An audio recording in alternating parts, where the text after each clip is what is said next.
Les accords ne sont pas toujours très justes. Mais qu'importe. Ce soir, les violons ne font pas de la musique, mais de la politique.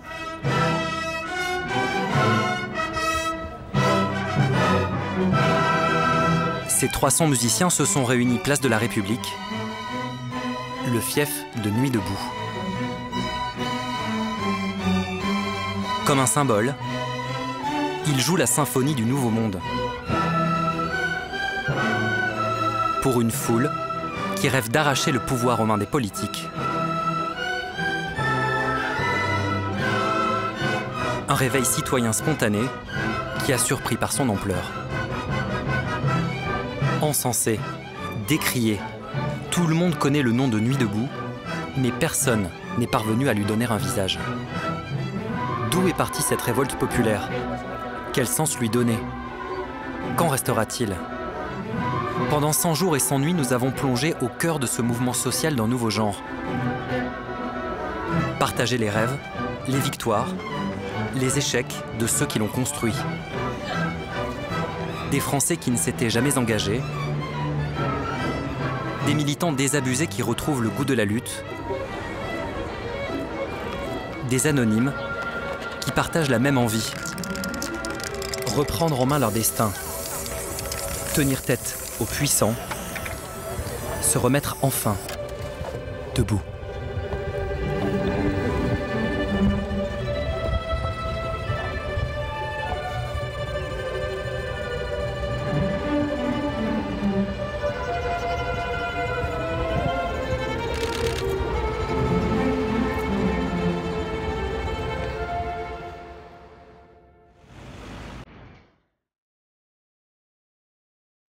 C'est un rêve qui nous a tous effleuré un jour. Celui de changer notre société. Au pied de Marianne, au printemps dernier, cette utopie a finalement éclos sur les pavés de la place de la République. Une bouffée d'air frais pour de nombreux déçus de la politique, comme ses deux amis, Claudine et Claudine. Bon, on va par où? Par là, par là.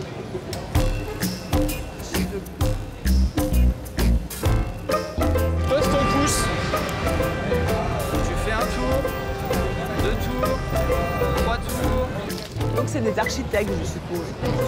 Les deux Parisiennes sont venues découvrir l'étonnant Nuit debout. C'est-à-dire quelqu'un qui déjà commence à avoir des peurs d'être lui. Qu'est-ce que c'est que ces vélos là? Des choses comme ça. Un espace de liberté dans lequel des citoyens de toute la France espèrent semer les graines d'un monde nouveau. Ça peut être le symbole de beaucoup de choses. Hein. Non mais ça manque d'eau là. Hein. On les a plantés aujourd'hui, il y avait trop de chaleur jusqu'à maintenant pour les arroser. Ah oui, vous avez raison. On sent le connaisseur. Ah aussi, j'aime beaucoup. Plus on est debout, plus on rêve. Tous les soirs sur la place, le micro passe de main en main. Nous ne sommes pas de la marchandise aux mains des banquiers et des politiques, que ce soit en France et en Europe. Il libère la parole de ceux qui d'habitude ne la prennent jamais. Au pinceau et à la main, c'est une charge de boulot énorme. Mais... Nous avons été l'étincelle du soulèvement de nos consciences contre l'avachissement de nos désirs. Nous sommes les flammes d'une brûlante nécessité de changer le monde qui ne nous ressemble pas et nous emprisonne dans des besoins qui ne sont pas les nôtres. C'était émouvant son texte. Notre force, c'est notre capacité à échanger malgré nos divergences de point de vue, afin de faire converger les luttes. C'est parce que nous sommes lucides et réalistes sur l'état du monde que nous sommes ici pour parler de nos rêves, faire l'expérience de la démocratie, construire et créer. C'est un mouvement inédit.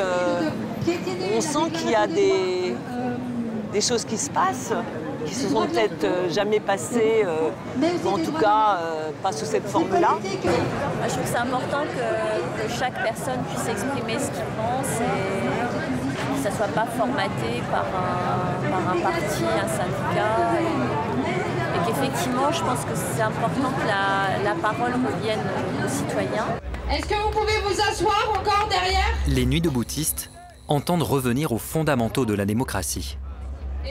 Pendant l'Assemblée générale, tout le monde peut s'exprimer, quel que soit son âge ou son statut social.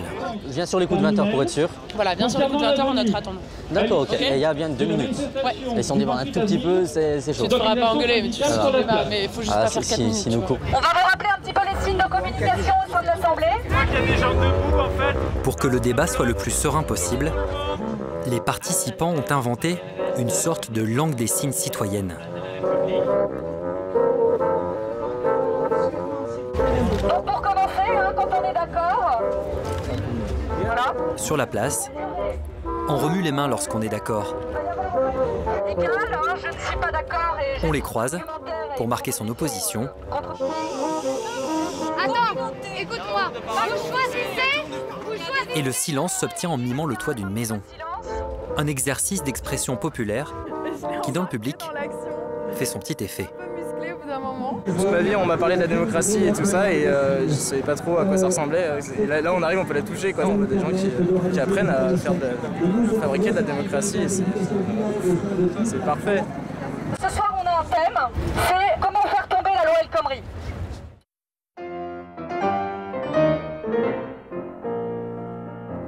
Alors que des milliers de Français se remettent debout, l'agitation de la République résonne jusque dans les ministères. Notamment au 127 rue de Grenelle, où loge la ministre du Travail. Myriam El Khomri a accepté de revenir sur cette période compliquée de son mandat.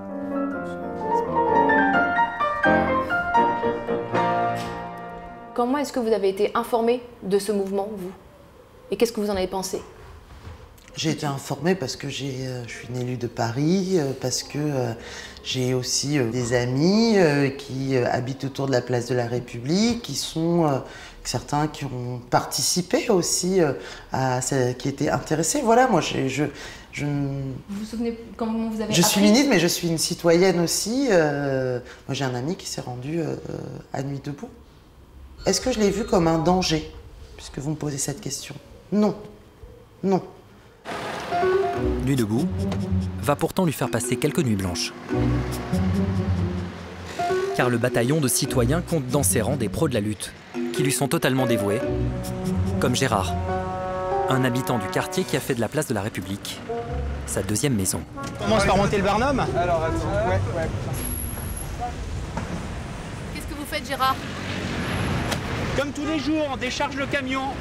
Nous sommes les plus grands constructeurs de Paris. Tous les jours, on monte une structure, le lendemain, le soir, on la démonte et ainsi de suite.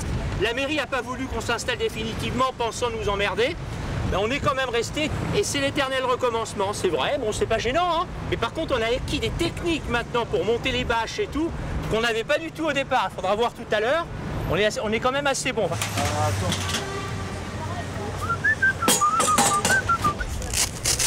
Gérard est un homme en colère. Et ça fait 60 ans que cela dure. Combien?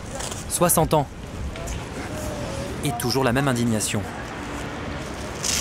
J'en ai marre effectivement de voir des gens qui font la manche. J'en ai marre de voir, pendant que d'autres sont en train de se goberger dans des restaurants à 500 € l'entrée. J'en ai marre de ça, c'est pour ça que je me donne tout ce temps.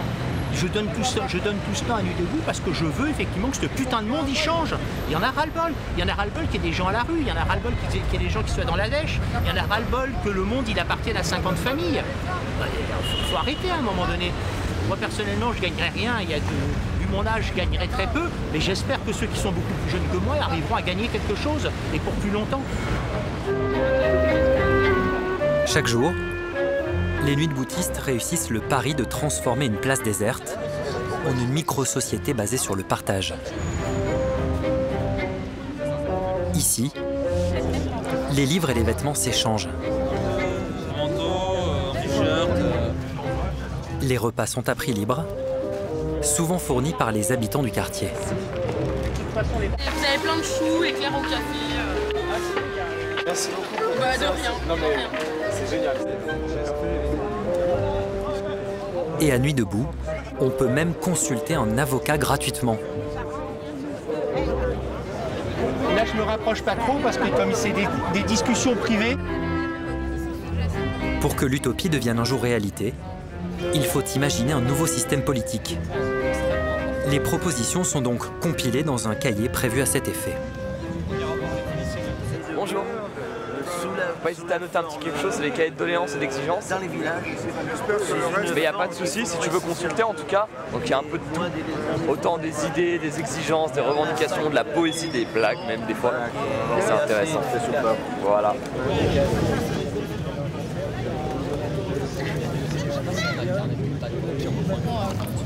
Je propose que dans la Constitution, les décisions soient prises par les citoyens, 2 petits points, jury tiré au sort, les experts de tous bords dans le domaine sur lequel prendre une décision, les politiques pour une petite partie. Voilà, donc une redistribution des rôles du pouvoir, notamment dans la politique. Il est temps de reconstituer des nouveaux objets politiques à partir des aspirations des gens. Que les gens se souviennent que non, c'est pas les gens qui vont le faire pour eux, c'est que chaque personne qui doit prendre sa responsabilité en participant à la vie citoyenne. Et ce, parfois par la chose la plus simple du monde, c'est-à-dire écrire une idée. Au final, c'est comme si les gens constituaient un programme communément. Et ça, c'est intéressant. Voilà ce que veulent les gens. À Nuit debout, le calendrier suit le nombre de jours écoulés depuis le début du mouvement, en mars dernier. Un mouvement né avec un documentaire coup de poing, qui a donné à ses spectateurs une envie de révolte. Merci patron.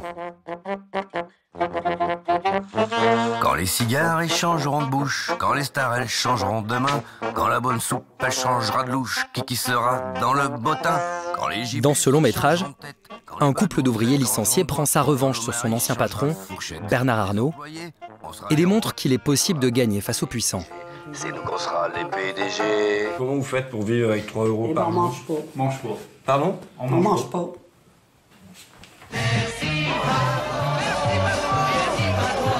Dès sa sortie en salle, le réalisateur François Ruffin constate que son film provoque un déclic chez les spectateurs.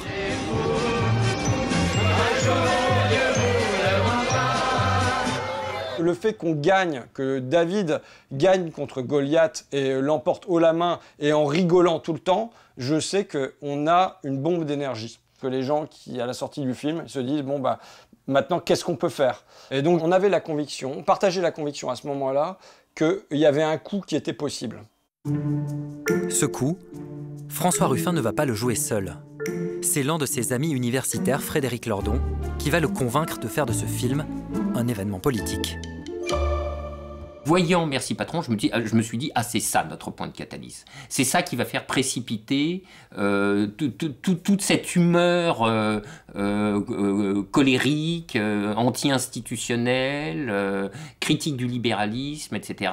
Il nous fallait ce germe pour que les choses se déclenchent. Surfant sur l'énergie du film, les deux hommes vont profiter d'une manifestation contre la loi travail de Myriam El Khomri pour organiser un grand rassemblement citoyen, place de la République. Merci patron.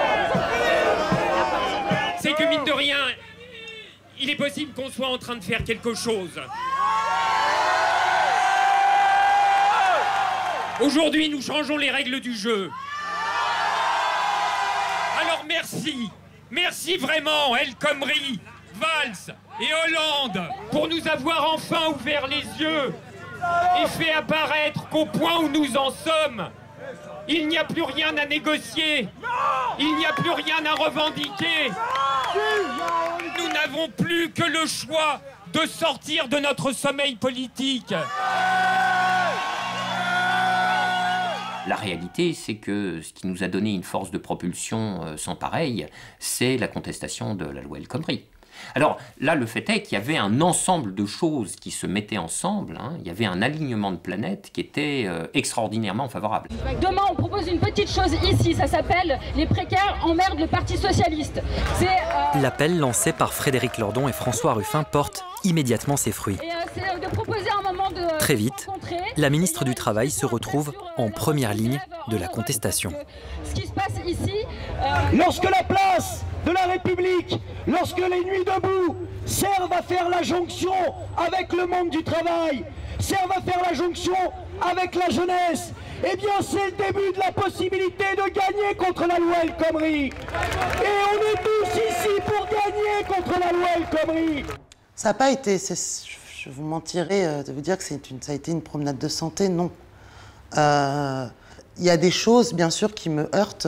Quand, je crois que c'était à Lannion, Nuit debout à Lannion, il y a quelques jours, me décapite et met ma tête sur les grilles de la préfecture.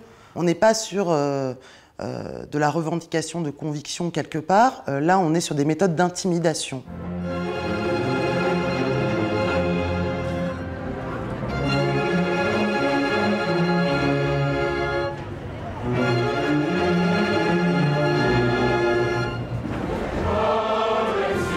Après Athènes, Madrid et New York, Paris vit à son tour son mouvement d'occupation de place, le premier de son histoire.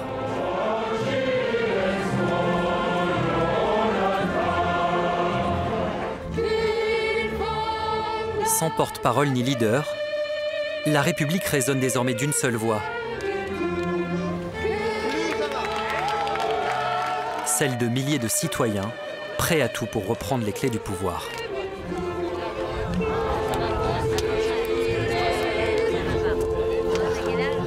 J'ai jamais été politisé jusqu'à Nuit debout en fait. C'est rafraîchissant en fait. Juste à un moment, ça change de toutes ces figures politiques médiatisées, toujours les mêmes, qui nous rabâchent encore et toujours les mêmes solutions entre guillemets, qui ne sont de toute manière jamais appliquées. Il y en a marre. Nous, on va les trouver les solutions. Si vous n'y arrivez pas avec 4 ou 5 cerveaux, nous on est 1000, on est 2000, on est 10 000, et tous ces cerveaux mutualisés, ça va forcément donner des réponses. Je pense que c'est le début d'une révolution. Alors elle prendra peut-être... ça ne veut pas dire la révolution des barricades, on va tous se taper dessus, ça va se terminer dans un bain de sang. Vraiment, je ne le souhaite pas. C'est la dernière des choses que je souhaite. Mais c'est le début d'une... au moins d'une manifestation démocratique, que les mots reprennent leur sens, que les gens reprennent le pouvoir, comme peut-être ça n'a pas existé depuis des décennies, voire des siècles. Ce n'est pas un hasard si les rangs de Nuit debout grossissent bien au-delà des cercles militants habituels. Discrètement mais sûrement, une bande de copains travaille nuit et jour pour que la voix du mouvement porte bien au-delà de la place de la République. C'est quoi les autres villes? Il y a Marseille, Rennes, attends, je vais chercher dans le parc. Là, apparemment, 5-6 grosses villes qui sont en train de construire des nuits debout partout, là, en fait. Joseph et son équipe sont aguerris à la communication numérique. On peut faire un point stratégique et technique. Derrière leurs ordinateurs, ils pilotent les comptes Facebook et Twitter de Nuit debout. Des comptes de plus en plus suivis. Alors, hier, par exemple, ici, on était à, je crois, hier matin, on était à 300 abonnés. Là, on est à 5600 et ça monte de plusieurs par minute. Et ça continue à monter, en fait.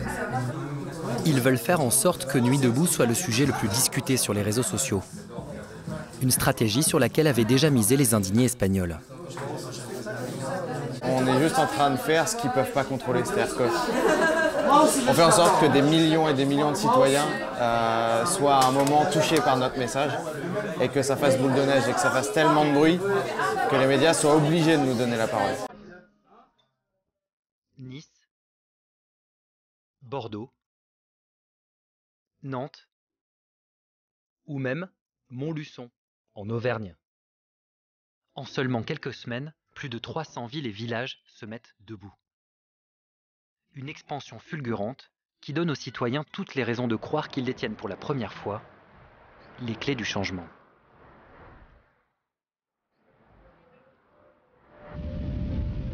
À Toulouse, c'est avec cette idée en tête que Claire et Pierre se sont engagés dans le mouvement. Salut! Elle travaille en papeterie, lui est formateur web. Leurs nuits blanches leur ont offert une seconde famille, une famille d'insomniaques. Ça va le métro? Ça va, très bien. Salut. On est prêts? Allez. Super, merci. Ça peut servir pour... Ouais, le fil de fer, ça peut servir. Ça, je vais le mettre dans mon sac. C'est à nous, ça? Ouais. Claire, le craft, on le prend ou pas? Je sais pas. C'est pas prioritaire, mais si parce qu'il y a un atelier banderole, donc par exemple, ça peut, tu vois, voilà. À voir, si on a de la place pour le mettre. L'atelier banderole, ils ont suffisamment de draps. Parce bon, qu'elle ok, récupère encore des draps. Bon, bah alors on laisse tomber alors. Des tonnes et des tonnes de draps. On prend pas le craft alors. Bah, on peut prendre des tapis. Ouais, tapis, ouais, c'est bien, ouais. que j'ai pris. Ouais. Dedans, il y a genre de la colle. Claire, vous déménagez là? On déménage, mais on va place du Capitole. ouais, on vient récupérer tout le matériel pour s'installer place du Capitole aujourd'hui. Go. Oui, ça va bien, oui. Florian, il est déjà place du Cap ou Ne cherchez pas le village olympique. Ici à Toulouse, tout Nuit debout tient dans le coffre d'une voiture. Bon.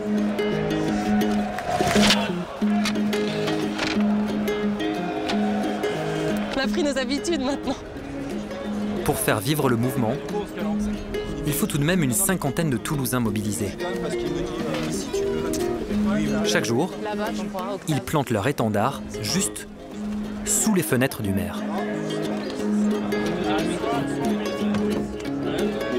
Quand on a vu ce qui se passait place de la République, on s'est dit, oh, si on était à Paris, on serait sur la place, quoi. On a même regardé si on n'avait pas moyen d'y aller. D'y aller, voilà, de prendre le train et bon. C'était compliqué. C'était compliqué. Et puis c'est vrai qu'on a vu passer l'info du coup d'une assemblée générale qui était le 5, non le 4, le 5 avril, au Théâtre Garonne, qui est juste à côté. Au départ, ça devait être une AG, et en fait, Pablo a pris la parole et a dit bon, ben allez, maintenant on part tous en commission, on se partage en commission et on voit comment on occupe la place ce soir. Voilà, exactement. Ok. Ce fameux Pablo, lui aussi, vit en ce moment en rythme de Nuit debout.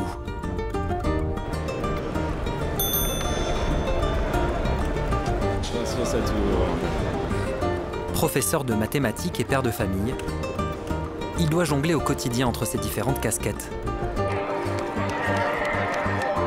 Avant Nuit debout, Claire et Pierre ne l'avaient jamais rencontré. Ils passent aujourd'hui presque toute leur journée ensemble.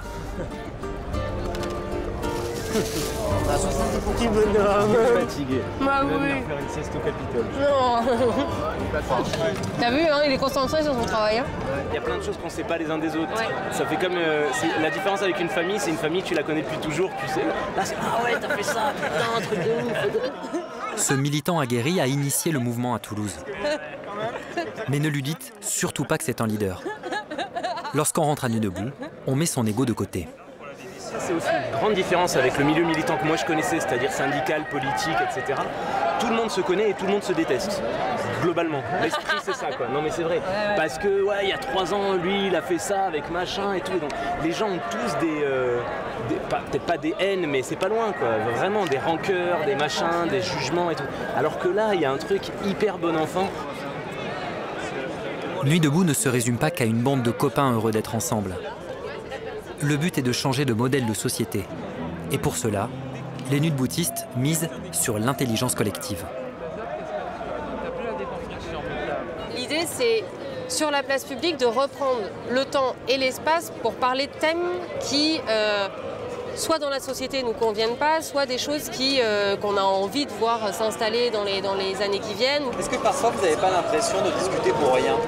Non, vraiment pas. Et je pense que même au contraire, ça fait du bien à tout le monde de pas être tout le temps dans l'objectif. Je crois qu'on est dans une société où on nous demande tout le temps un objectif concret. Et que là, justement, avec Nuit debout, on se pose, on réfléchit et on prend le temps. Ah, ça, à Nuit debout, on prend le temps de débattre, d'échanger et surtout de se structurer. On pourrait peut-être mettre en place un système de roulement. Et tous les jours la même rengaine. On débat, on échange. Et au fait, comment on se structure? Il faudra un espace de recueil des informations de tout le mouvement et des commissions qui soient claires, connues de tous. Jury citoyen, démocratie et même éveil des consciences, Nuit debout se fractionne en dizaines de commissions thématiques, quitte peut-être à perdre de vue son objectif premier. C'est comme un premier geste d'avoir occupé une place publique, mais c'est pas une fin en soi.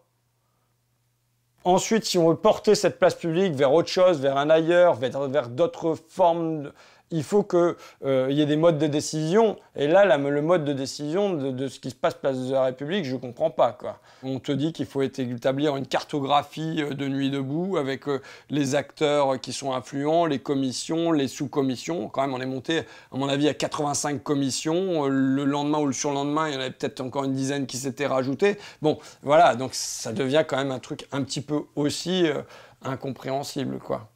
Nuit debout peine à se structurer. Il faut dire que dans ces commissions, tous ne sont pas des militants aguerris.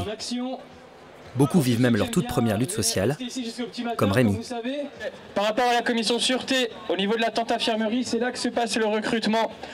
Depuis le début du mouvement, c'est une commission qui est ultra importante, il y a eu des moments chauds. Dans la vraie vie, par exemple, le trentenaire est cadre supérieur dans une multinationale. C'est mort. Voilà, merci à tous. Il n'a jamais été engagé. Nuit debout est un peu son baptême du feu. C'est pas comme quand on parle dans un amphi, comme quand on parle dans une réunion. Personnellement, je suis vraiment habitué à prendre la parole, je l'ai fait souvent. Mais là, c'est un autre lieu et je t'avoue avoir été surpris. J'ai perdu mes repères et un peu mes mots finalement. Avec d'autres manifestants, Rémi a décidé de porter le combat en dehors de la place. Il est 7 h du matin. Aujourd'hui, ils viennent en aide à des migrants qui se sont installés dans un lycée vide. Les 300 réfugiés occupent illégalement le lieu depuis plusieurs semaines. Ils doivent être expulsés ce matin. Vous vous rendez compte de ce que vous êtes en train de faire? Désobéissez, bordel!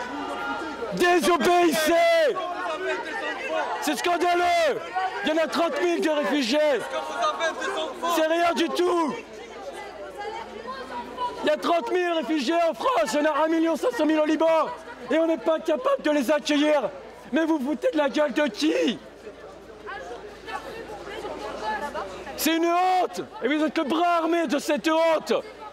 Solidarité avec les réfugiés!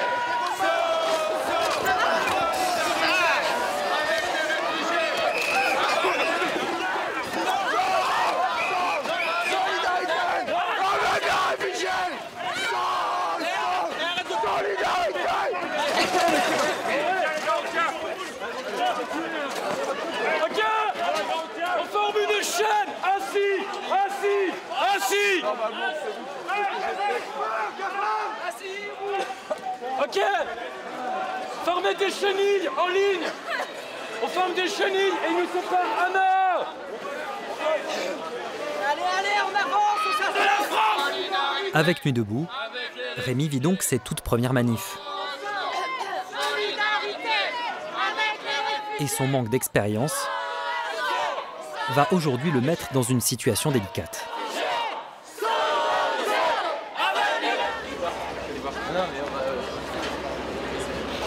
Dans le cul là, ouais. Parce que pour aller au taf, ils ont complètement nassé là. Ouais, ils laissent sortir les riverains avec une carte d'identité qui montre qu'ils habitent ici.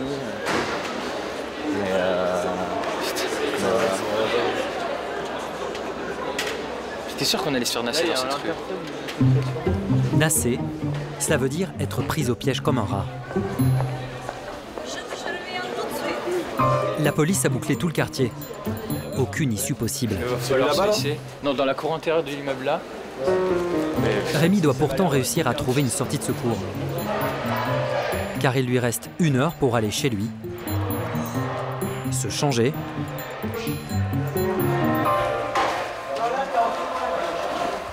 et rejoindre son lieu de travail.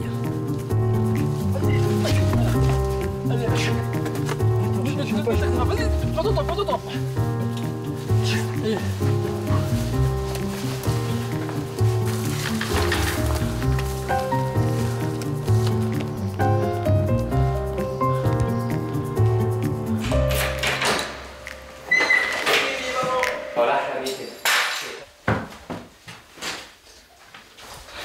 Depuis plusieurs semaines, le cadre supérieur doit sans cesse adapter son emploi du temps à celui de Nuit debout. Ça fait quoi de devoir enchaîner action de Nuit debout et boulot? C'est difficile en fait. Plus que l'aspect fatigue, ce qui est difficile à gérer, être dans deux états d'esprit complètement différents en très peu de temps. Donc là, typiquement, tu passes d'une action franchement intense niveau adrénaline et tu dois arriver au boulot comme si de rien n'était, quoi. Donc c'est ça qui est le plus chaud à gérer. D'autant plus difficile à gérer quand on travaille dans une multinationale réputée pour ses pratiques peu éthiques.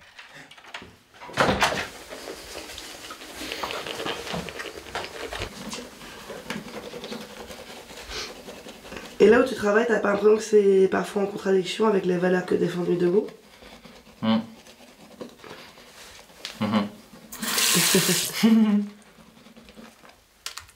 Oui, effectivement. Sur certains points clés, effectivement, ça rentre en contradiction. Mais le problème, c'est que ce raisonnement, c'est aussi un puits sans fond. Parce que dans ce cas-là, tu exclus typiquement tous les gens qui bossent dans des grandes boîtes et qui ont toutes des pratiques qui sont un peu limites. Donc voilà. Avant Nuit debout, ça se limitait à des simples conversations de bar.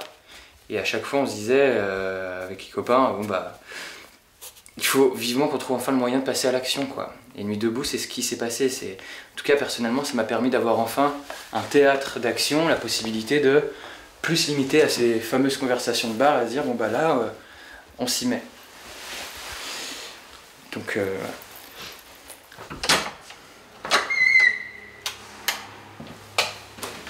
Comme un détonateur, Nuit debout a réveillé la fibre militante qui dormait en de très nombreux Français. Il faut dire que pour faire venir du monde sur la place, Joseph et son équipe de communicants n'arrêtent pas. Il y a l'AG à 18h, il y a une intercom à 19h. Sur le sujet des violences. La bande de copains que nous avions filmés dans un café s'est transformée en une cellule de communication structurée. C'est que des jeunes et tout ça, de faire un communiqué en se basant sur l'analyse. Juridiquement. Ils se sont même donné un nom digne d'une multinationale. Parce que par exemple, quand les journalistes... Le Media Center. Il faut qu'on parle des migrants parce que ça nous permet de... Puis pour les questions de solidarité, enfin tout un tas de questions, mais en tout cas, stratégie politique, enfin politiquement parlant, c'est hyper important qu'on remette ce dossier sur le... De toute façon, la question des migrants vient toujours, même quand on fait un débat simple, elle vient toujours. Et comment est-ce que nous, on peut aborder ça? C'est ça la difficulté. Ce qu'on a toujours fait jusqu'à présent, c'est le truc de la courbe de l'émotion, quoi. Et si on veut lancer un sujet, quel qu'il soit, il faut qu'on... C'est dégueulasse, hein, mais il faut qu'on parte sur des trucs où les gens sont hyper indignés, genre vraiment axés sur les trucs ignobles, quoi, que des gens meurent tous les jours, que c'est des... Enfin voilà, enfin, je pense que c'est cet angle-là qu'il faut que... sur n'importe quel sujet. Le climat, c'est la merde, on montre toutes les vies qui sont détruites par les problèmes de climat. Il y a combien de personnes qui vous suivent maintenant? Sur Facebook 110 000 sur Facebook? Non, l'autre, 121 000. Oh là, merde, on en a oublié. Combien? 121 000 sur Facebook. Et sur Twitter? 30 300, presque 40 bientôt. Ouais. Et il y a un mois, vous étiez à combien? Bah, 0. En fait, hier, on touche 1 million de personnes. C'est-à-dire qu'il y a 1 million de personnes qui voient ce qu'on écrit. En ouvrant le mouvement au plus grand nombre, sans jamais mettre en avant un leader, Joseph et son équipe tentent une nouvelle manière de faire de la politique. Je pense qu'il faut qu'on a là-dessus. Il n'y a pas de verrouillage.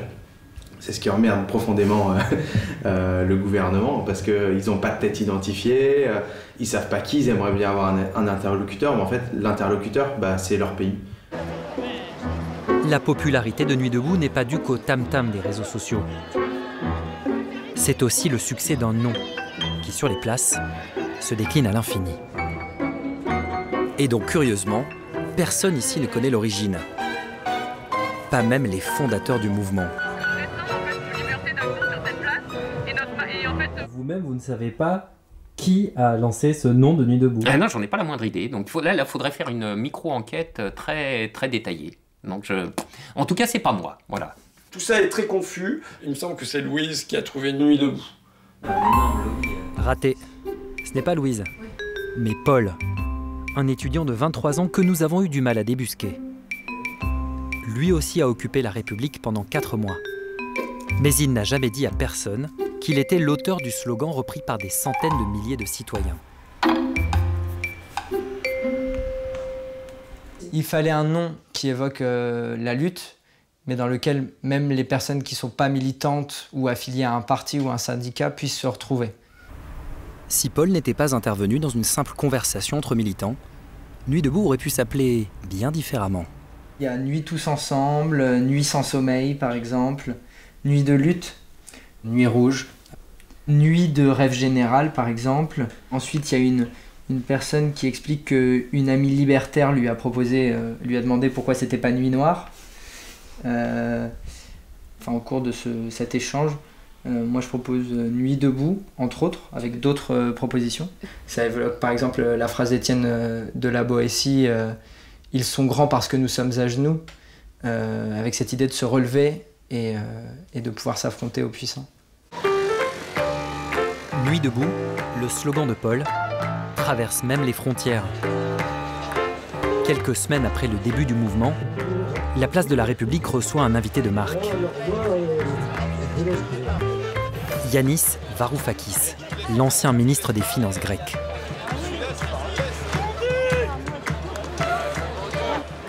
Tonight, here at Nuit debout, I'm reminded of 2011 when we were in Syntagma Square, camped like you are, for 90 nights. It was an earthquake. We changed politics in Greece. We changed politics in Europe. I'm bringing to you solidarity from Athens, from London, from Hanover in Germany where I was. And one request, don't let this energy go to waste. Don't let this energy promote careers.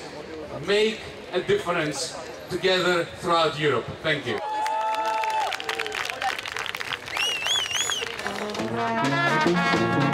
Galvanisé par ces mots,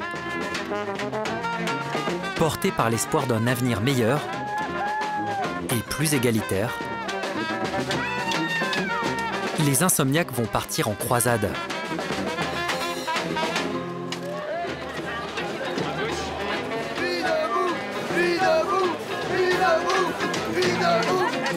Aller défier leurs adversaires sur leur propre terre.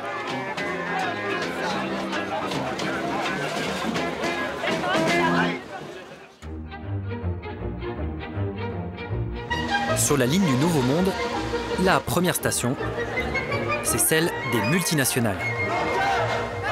Un ennemi historique, comme McDonald's par exemple, accusé en ce moment d'évasion fiscale. Et c'est Gérard, le taulier de la place, qui monte au front. Vous inquiétez pas, on bloque personne. Les gens vont avoir le droit de jouer à Bling Bling Story. À tous les coups, ils gagnent. À tous les coups, on perd. À tous les coups, ils gagnent. Ils sont où les impôts? On les a mangés un petit peu. Ils sont passés où les bénéfices? Ils sont où les bénéfices? Il faut faire tourner le mot, il faut arrêter le service. Il faut couper le service. On aimerait que les salariés de ce McDonald's arrêtent le service et se joignent à nous. McDo, donc ils font partie des grandes entreprises qui font des milliards et des milliards de bénéfices chaque année et qui en plus ne payent pas d'impôts en France. Donc voilà, une cible de premier plan. Deuxième stop. Cette fois, Nuit debout va s'attaquer à la mythique Sciences Po Paris, un symbole de la reproduction des élites. L'école organise ce soir son gala annuel. Attention, impact dans 5, 4, 3, 2, 1. Qu'est-ce que ça vous fait? Ça vous apporte quoi à vous? Ah ouais, c'est ça, le symbole, bravo le symbole. Et le symbole, il va jusqu'où le symbole? C'est quoi la prochaine étape? Mais allez bloquer le Parlement, allez bloquer les institutions, allez bloquer... Mettez-vous sous le cortège du président de la République. C'est pas ça la démocratie. La démocratie, c'est quand il y a des institutions et on respecte les institutions et on travaille. Ça, c'est ta démocratie, c'est pas la nôtre. Il y a plusieurs définitions de la démocratie. Ouais, alors nous, ça, on est pour une démocratie directe. Ça, c'est vachement Les ouvert. institutions, ça fait pas une démocratie. Donc, du coup, tu bloques les autres gens qui sont pas comme toi. Tu sais comment ça marche ou pas, cette école? Bah oui, j'y suis. D'accord, ok. Tu sais vraiment comment ça fonctionne? Tu penses que c'est vraiment l'archétype du truc le plus inégalitaire au monde? Non, mais c'en est un symbole dans la société française. Ah ouais? C'est hallucinant. Il y a 12% de classe populaire, 12% de classe populaire à Sciences Po. Je te dis juste que c'est probablement pas le meilleur événement à bloquer en fait.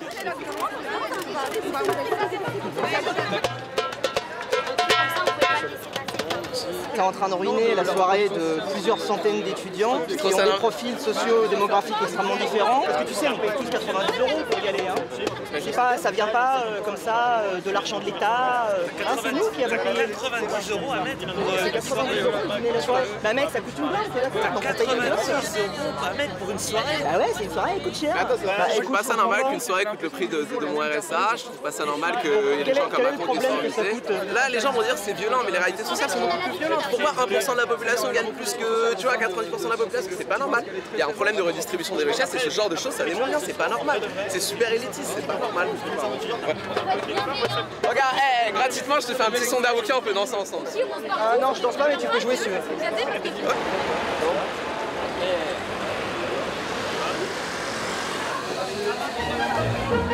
Sur la ligne du Nouveau Monde, Rémi vient tout juste d'embarquer pour rejoindre avec ses camarades le terminus du train.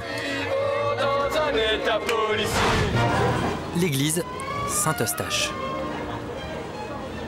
Alors merci effectivement beaucoup au père Nicholson et à l'église Saint-Eustache de nous accueillir aujourd'hui, d'accueillir donc cette soirée organisée par la Revue du Crieur sous cette nef de 33 mètres de haut qui va demander des prouesses à nos ingénieurs du son. Ce soir, Anne Hidalgo, la maire de Paris, a invité Edoui Plenel, le fondateur du journal Mediapart, à participer à la première nuit des débats, dans une ambiance très feutrée. C'est une nuit qui a lieu concomitamment dans plusieurs lieux, mais c'est à Saint-Eustache qu'elle sera la plus fournie, la plus longue, hein, jusqu'à 1h30 du matin, donc j'espère que vous êtes bien installés. Oui, j'espère que vous êtes bien installés, parce que ça va secouer. C'est bien. Alors, pour préciser, donc nous avons une jonction subite entre la nuit debout et la nuit des débats. Est-ce que nous pouvons continuer le dialogue? On peut continuer la discussion. Est-ce que quelqu'un veut prendre la parole? Non mais laissez-le intervenir. Laissez-le. Si on parle en même temps, on n'y arrivera pas. Donc moi, je suis tout à fait partante pour discuter avec un certain nombre d'entre vous, pas là maintenant, mais là dans les jours qui viennent. On ne vous parle pas, on veut se parler. On veut pas ça et ça, on veut ça, un cercle. On veut changer la structure. La structure. On ne veut pas participer. Alors, on a entendu. Je pense que ça a été entendu. C'est clair. C'est très clair. C'est pelé le jonc toute la nuit, 2 nuits de suite, tout seul, sous la pluie. À 6h du matin, c'est les CRS qui viennent nous accueillir. Est-ce que c'est ça votre forme de débat? Venez avec nous à 6h du matin.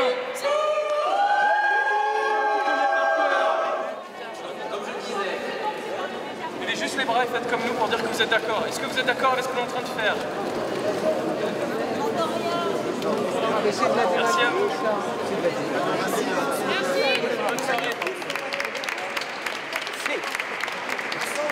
C'est de la pure démagogie. Vous prétendez réinventer la politique avec ce que vous faites.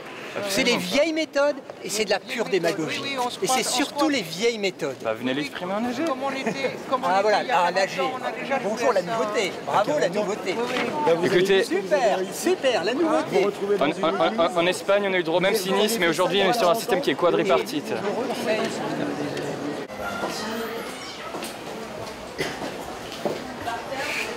C'était intense, c'était pas du tout prévu. Il y a eu un échange, quoi qu'il en soit, et on commence à gagner en visibilité.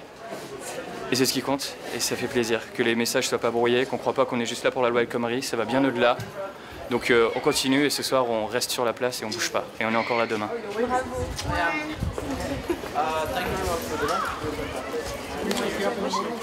Pour un pouvoir politique, les processus insurrectionnels, vous savez pas comment ça part.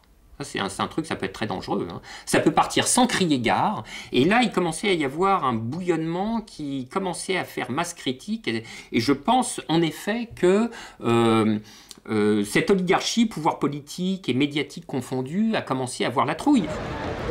Cet après-midi, branle-bas de combat sur la place de la République. Tu sais qui c'est? Tu sais qui c'est qui a l'autorisation? Ouais. Ouais.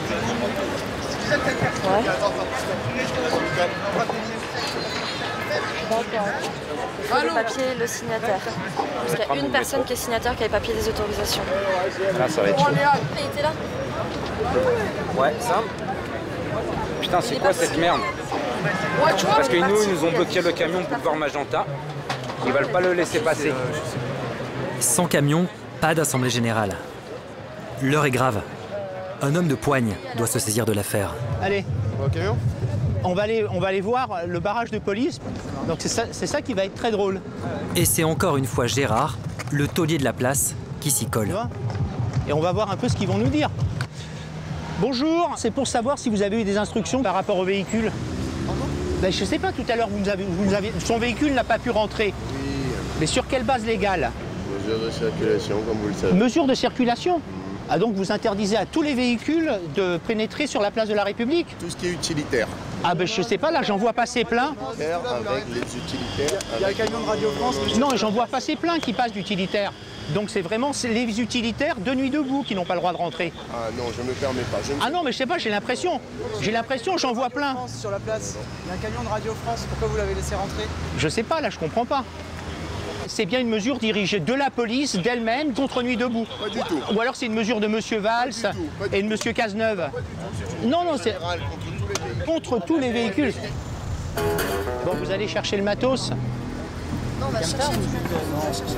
Pas question de se laisser abattre. Un régiment se met en marche pour libérer la malheureuse camionnette, stationnée à 1 km à peine de la place.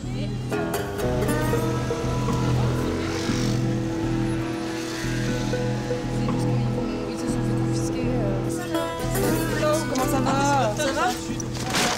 Ah mais c'est mon banc ça.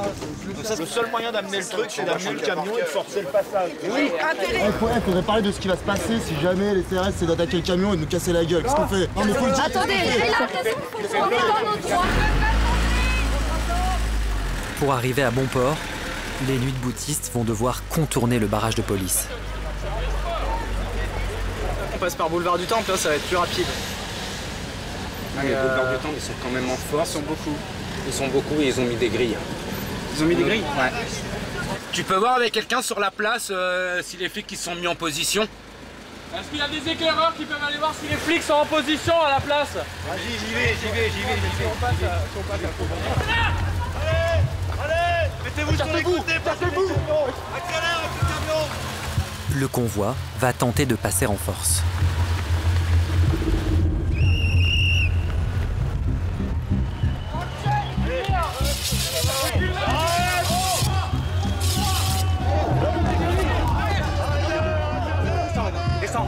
C'est bon, Lucas, lâchez-moi.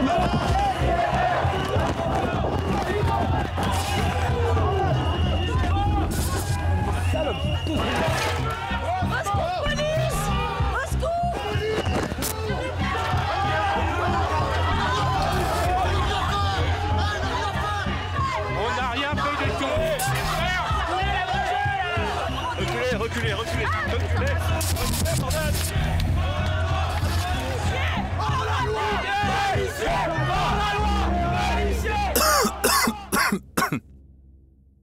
Allez, on reprend nos esprits.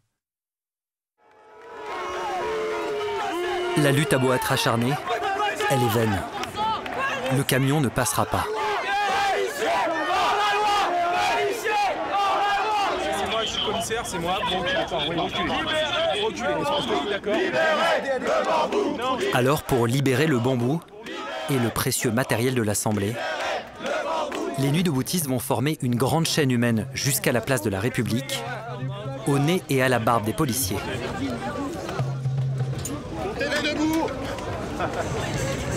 Ce soir, la voix de Nuit debout résonnera encore place de la République, mais plus pour très longtemps.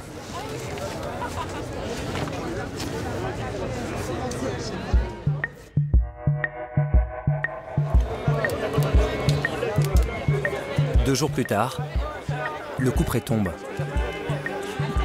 Couvre-feu à 22 h, sur ordre de la préfecture.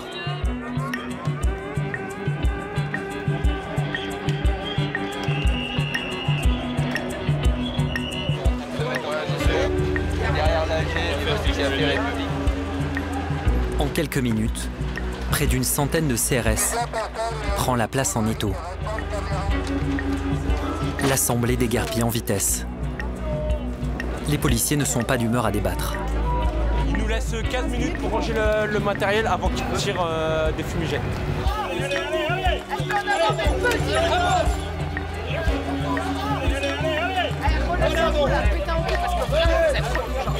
Les forces de l'ordre reconquièrent la place à coups de grenades lacrymogènes.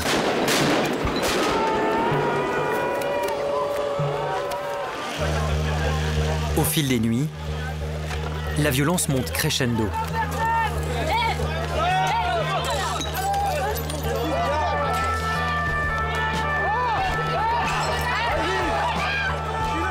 La République devient un champ de bataille.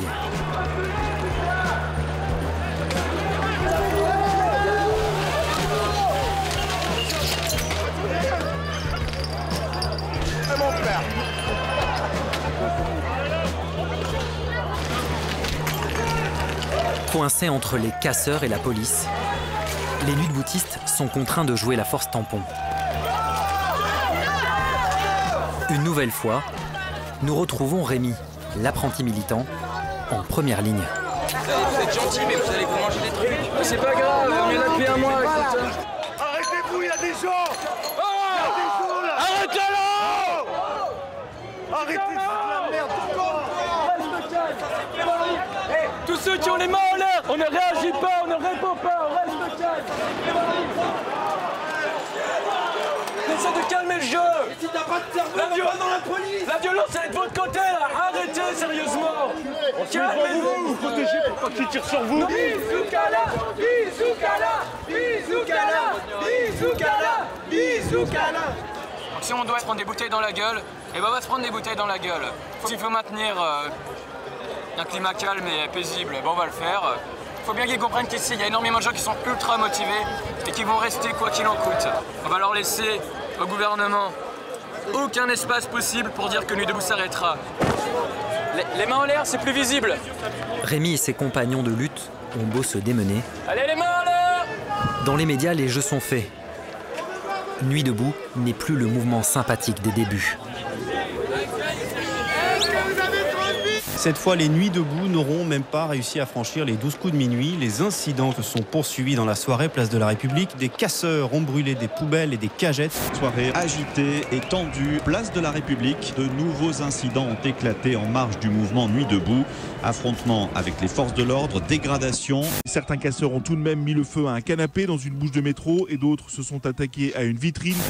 Au milieu des casseurs et des forces de l'ordre, des riverains exaspérés. Comme cet homme. On parle de la démocratie. Est-ce que c'est ça la démocratie? Est-ce que la démocratie c'est de déranger des gens à 2 h du matin? Est-ce que la démocratie c'est de dégrader les biens d'autrui? Ce que nous avons connu autour des lois El Khomri, mais c'est rien. Mais en réalité, c'est rien du tout comparé à ce que ça peut être un mouvement, un véritable mouvement de soulèvement comme mai 68 l'a été. Il faut se souvenir qu'en mai 68, on a foutu le feu au Palais Brognard, à la Bourse, qu'il y avait des barricades. Mai 68 a été d'ampleur autrement importante que la très très sage Nuit debout. Très sage, il n'empêche. L'écho médiatique est désastreux. Dès les premiers projectiles, Joseph et ses amis se sont extirpés de la place et réfugiés dans ce loft, le nouveau QG du Media Center. Sur leurs ordinateurs, un torrent de mauvaises nouvelles. Le communiqué de la préfecture, il est scandaleux. Ils viennent de le sortir? 300 à 400 personnes ont décelé des pavés, ainsi que des plaques en fonte qui ont été jetées sur les forces de l'ordre et sur la vitrine d'un magasin. Le préfecture de police condamne très fermement ces violences répétées qui sont le fait d'individus s'abritant derrière un grand nombre de participants à la manifestation Nuit debout pour commettre ces intolérables exactions. BFM le reprend, Figaro le reprend. Le Point vient de faire un article Nuit debout interrompu après les accidents, etc. Tous les articles qui sont sortis là depuis 6 heures, les articles presse, c'est que pour montrer des images de guerre civile, quoi.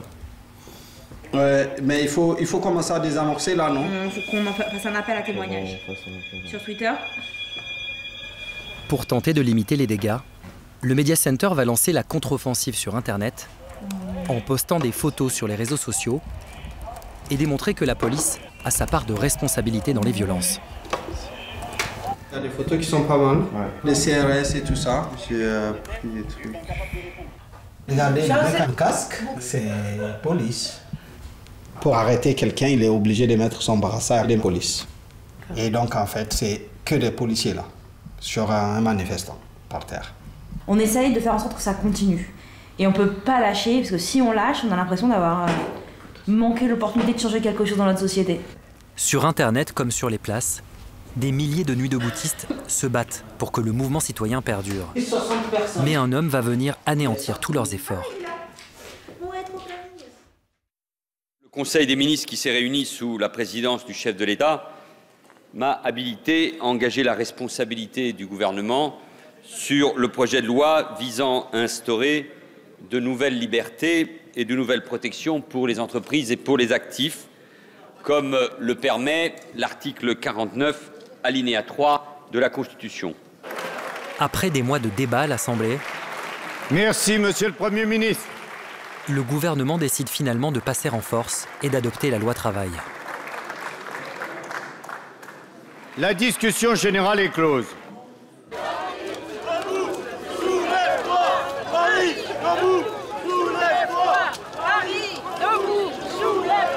Pour ceux qui occupent la République depuis un mois et demi, le 49.3 est un coup de massue.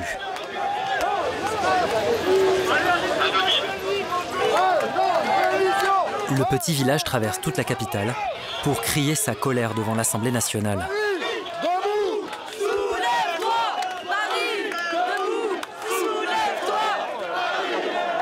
Parmi eux, Frédéric Lordon et bien sûr, Rémi, qui a posé son après-midi pour l'occasion. J'ai rien compris. Allez, leur fais une vite. On peut pas leur donner de recul pour les lacrymos. On n'en veut pas. On veut mieux que ça.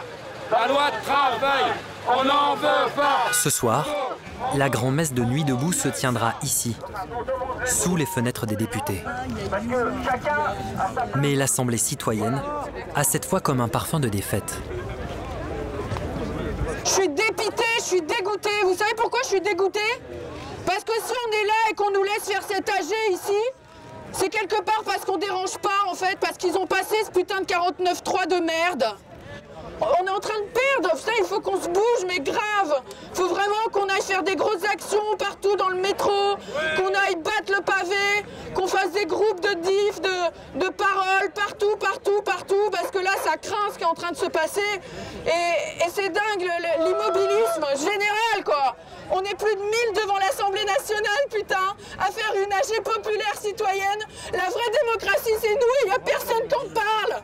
Vous vous rendez compte à quel point le peuple est endormi? Vous vous rendez compte de ça? C'est ouf, moi j'en peux plus d'être là comme ça et qu'on se sente tous impuissants. Ça vous fait quoi au moment où vous apprenez que la loi va passer? Qu'est-ce que vous vous dites à ce moment-là?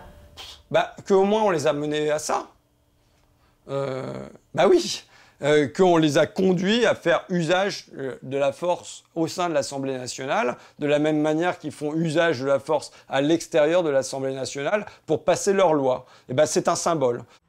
J'ai tout fait pour que nous évitions le retour au 49.3. Et j'ai même cru, par moments, que nous pouvions l'éviter.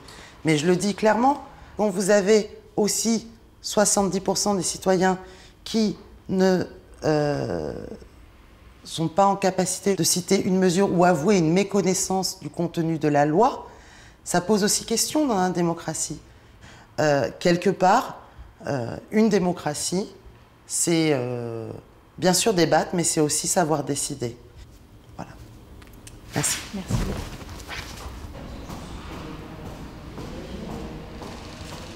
Bonne journée. On veut pas du travail, on veut pas du travail. À Toulouse, le 49.3 est loin d'avoir cassé le moral des troupes. De bilan de compétences en stage de formation. Salut. Tu te reconnais plus, t'as le vocabulaire d'un patron. Y en a 20 comme toi derrière pour prendre ce job. Pablo, le professeur de mathématiques, a même décidé d'organiser la riposte depuis cette radio locale. C'est parti, tu vas produire de la merde en tube. On est prêt? Je fais la transition. Je fais la transition et qui c'est qui lance l'interview? Donc pour annoncer Sur les jingles sont un peu space. Vous allez voir. On y go? Allez. Canal Sud, 92.2 MHz.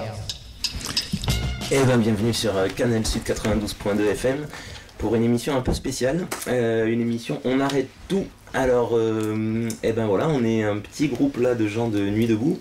Prise en tenaille entre le 49.3 et les incidents à répétition, les nuits deboutistes font feu de tout bois pour continuer à exister. Là, il y a 3 dépôts de bus qui sont bloqués. Alors, on a quelqu'un à l'antenne, c'est Léa, c'est ça? Alors, est-ce que tu peux nous raconter ce que tu es en train de vivre? Ouais, on est au rond-point de l'Anglade. Là, on était 80 depuis 4h du matin à bloquer les sorties de bus.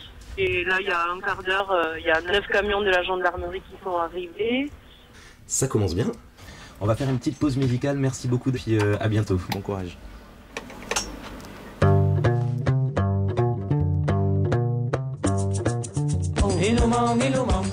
Ce matin, Pablo va mettre ses peintures de guerre et jeter ses dernières forces dans la bataille. Pour fêter l'Euro 2016, la mairie de Toulouse a concocté un événement grandiose. L'installation de ce chef-d'œuvre, un maillot géant tricoté par les mamies de la région. Une occasion unique pour Pablo et ses camarades d'interpeller directement le maire, Monsieur Moudinque, et ses collaborateurs.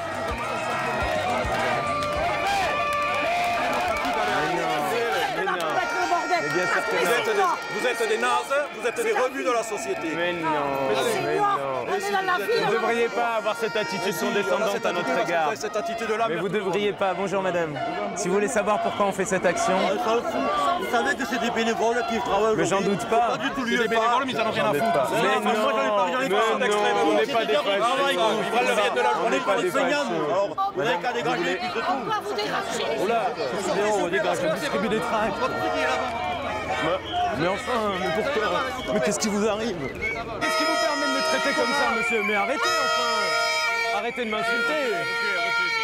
Arrêtez de m'insulter! Pourquoi vous m'insultez? Ça fait 3 fois que vous avez employé ce mot. Pourquoi vous avez fait ça? J'ai entendu, moi. Pourquoi vous l'avez fait? Ça alors? C'est impressionnant! Je distribue des tracts. Pourquoi vous faites ça? Vous pensez quoi du mouvement Nuit debout? Je pense que c'est un facteur de perturbation qui maintenant énerve tout le monde. Au départ, c'était un mouvement de protestation silencieux qui invitait à la réflexion. Depuis, on voit bien que les choses ont dérivé et qu'un tas de causes diverses et variées se sont amalgamées. On a envahi la FNAC, McDonald's. Enfin, c'est un mouvement qui a totalement dérivé et qui donc a perdu le début de crédibilité qui pouvait éventuellement être le sien. Comme un vieux chewing-gum, ça fait maintenant 3 mois que Nuit debout colle aux semelles des élus. Des politiques qui ne savent plus comment faire pour s'en débarrasser. Un événement va finalement jouer en leur faveur et porter le coup de grâce au mouvement le 14 juin. Ce jour-là, pour la 9e fois, les nuits deboutistes battent le pavé aux côtés des syndicats. L'ambiance est électrique. Très vite, la manifestation va leur échapper.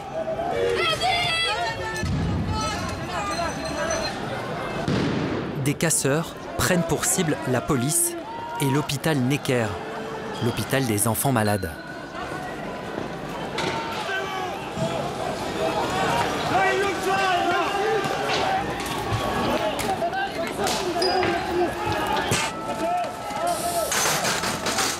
Ces scènes violentes vont faire le tour des médias. Ce sont les incidents de trop.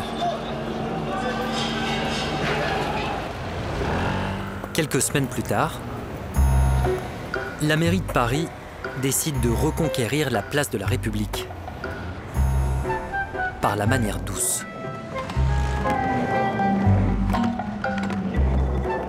Donc voilà, maintenant, ça c'est le nouveau joujou de la mairie de Paris. Alors la mairie de Paris maintenant est en permanence en train de nous installer des trucs. Là, ils nous ont mis un skatepark. Ils nous ont mis un skatepark pour 3 mois. Ils nous ont fait, la semaine dernière, on a eu des poneys, on a eu des tyroliennes installées ici. Il était question même à un moment donné que OUI-FM vienne faire un concert avec 25 000 personnes, mais apparemment OUI-FM n'a pas voulu venir le faire. Bon, ils ont quelques idées. C'est-à-dire qu'au lieu de dire que franchement, on veut vous expulser, ils essayent de faire ça en douce. Et ça marche. Les quelques irréductibles sont désormais coincés entre le skatepark et l'espace jeux pour enfants. La place se vide progressivement et elle n'est pas loin de perdre son plus fidèle serviteur. Au début, on tient et puis au bout d'un certain temps, on commence à être fatigué. Moi, je vois, là maintenant, j'en arrive à un moment où je dis, bon, j'aimerais bien de temps en temps me prendre une petite semaine tranquille pour me poser. On n'est pas des moines soldats, il est aussi nécessaire qu'on ait notre vie à côté. Sinon, un jour, on va devenir brandzingue. Est-ce que c'est pas ça la cause de l'essoufflement du mouvement? C'est assez marrant, aujourd'hui toute la presse est en train de dire c'est essoufflé. Alors au début ça leur plaisait, c'était grandiose, Nuit debout, il y a eu toute la première phase de Nuit debout, c'est génial et tout. Et maintenant le mouvement est essoufflé.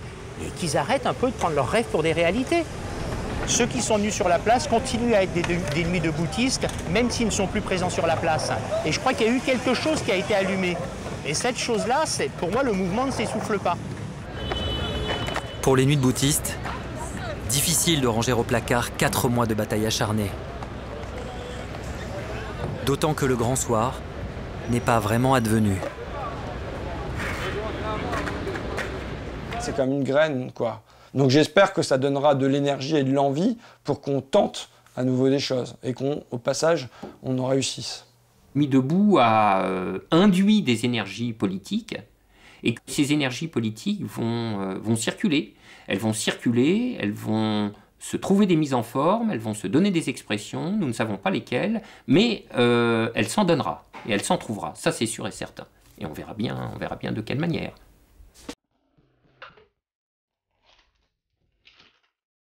De quelle manière Nuit debout va peser? Ces acteurs quitteront-ils un jour les places pour les institutions?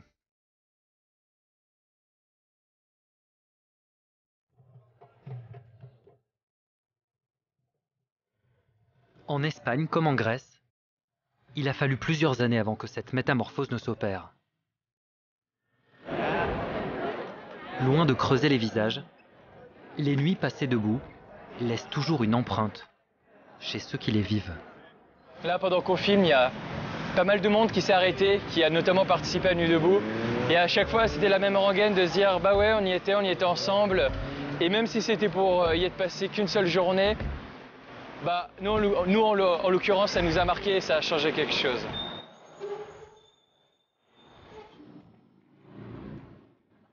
Peut-être la fin de certains préjugés que je pouvais avoir par rapport à la jeunesse, que je trouvais peu engagée. Le fait de découvrir des gens qui avaient 18 ans, 20 ans, qu'on présente souvent comme individualistes, de les voir prêts à jouer dans le collectif, ça m'a changé, ça m'a ouvert à une génération que je ne connaissais pas vraiment. Moi, ça m'a redonné je pense, de l'espoir, en fait, de l'envie.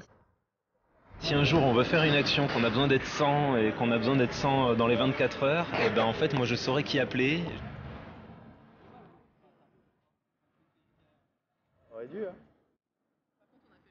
On a créé une énorme secousse à un moment donné et qu'on va encore en créer d'autres, et ça c'est certain. Et donc à l'heure de cette campagne présidentielle qui s'annonce certainement catastrophique, ça va être possible encore de chambouler tout ce calendrier qui nous a imposé pour en créer encore un nouveau qui sera certainement le nôtre.